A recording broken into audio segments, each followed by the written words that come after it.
Di antara perempuan yang hebat. Sebenarnya perempuan hebat di zaman Rasul itu banyak sekali. Di antaranya ada Ummahatul Mukminin yang lain disebutkan dalam Aqidatul Awam. Aisyatun wa Hafsatun wa Saudah, Sofiyatun Maimunatun wa Romlah, Hindun wa Zainabun kadza Juwairiyah, lil mu'minina ummahatum maradiyah. Itu istrinya yang lain-lain. Itu banyak sekali peran-peran penting mereka. Nah, Sayyidatuna Khadijah punya peran penting, kenapa? Karena selama hidupnya Rasulullah itu menikah cuma sama Sayyidatuna Khadijah. Gak pernah berpoligami dengan yang lainnya. Jadi kisah cinta mereka lumayan lama dan menjadi uswah, teladan buat kita semua. Nah, selama bisnis ada beberapa poin yang bisa kita ambil dari usaha ataupun bisnis yang telah dijalankan oleh Sayyidatuna Khadijah. Awalnya saya pengen pakai slide, pointer, tapi karena ini talk show jadi saya catat saja di handphone saya. Poin yang pertama adalah pelajaran buat kita semua. Khadijah itu ketika berbisnis berani mengambil keputusan walaupun dia tahu resikonya besar. Ini kan salah satu prinsip orang yang mau buka usaha, mau berdagang, mau berbisnis. Kemarin ada yang mulai bisnis di masa pandemi, dia tahu nih untung ruginya.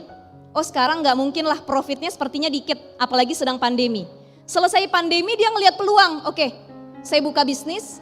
Karena orang yang mau berbisnis dia bukan hanya harus melihat terhadap untungnya saja, tapi bagaimana kerugian yang akan dihadapi. Kita mau jualan baju, kita bergerak dalam dunia fashion. Kita lihat nih segmentasinya siapa. Jadi Khadijah itu begitu. Apa yang diperlukan oleh masyarakat luas yang paling laku apa? Oh kalau emak-emak jualan buat ibu-ibu yang paling laku pertama baju, yang kedua jilbab. Ibu-ibu dalam sebulan bisa belanja baju 5-10 kali. Betul atau enggak? Bu, ibu dalam sebulan belanja baju berapa kali?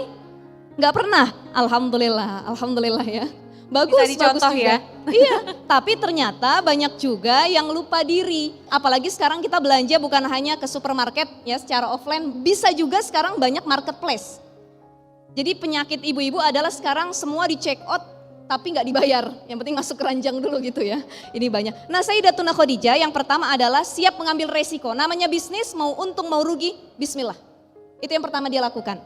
Maka Rasulullah mengajarkan kalau kita sedang rugi dalam bisnis, ada satu doa dalam surah Al-Qalam ayat 32 yang bisa kita baca.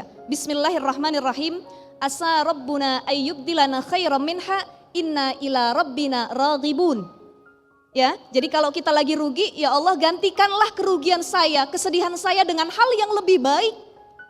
Dan kepada Allah saya ngadu kembali lagi, sama siapa lagi minta kalau bukan sama Allah. Itu yang dilakukan Khadijah. Kalau rugi dia sudah tahu resiko, kalau untung ya alhamdulillah, tujuannya memang mencari untung. Itu poin yang pertama.